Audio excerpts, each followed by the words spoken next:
In today's video, I'm going to teach you how to fill a table with color in Google Docs. Adding color to your tables is a simple way to make your documents easier to read and a lot more professional. It can help you highlight headers, separate different sections, or just make important information stand out at a glance. In this walkthrough, I'll guide you step by step through exactly how to do it, and I'll share a few tips along the way so you can get the look you want. First, open your Google Docs document and make sure you have a table already inserted. If you don't, just go to the Insert menu at the top. Choose Table and select the size you need. Once your table is in the document, click anywhere inside it to make sure it's active. You'll know it's active when you can see the cell borders clearly and your cursor is inside one of the cells. Now, decide which part of the table you want to color.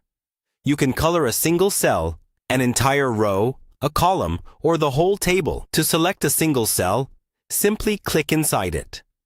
To select multiple cells, click and drag across them. If you want to color a full row, move your mouse just to the left of the row until the pointer changes.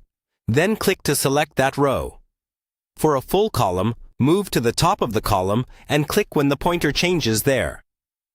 To select the entire table, you can click and drag across all the cells, or use the small square icon that appears in the top left corner of the table if it's visible.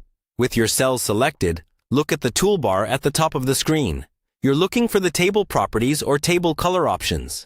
In most layouts, you'll see a little paint bucket icon, often labeled as background color when you hover over it.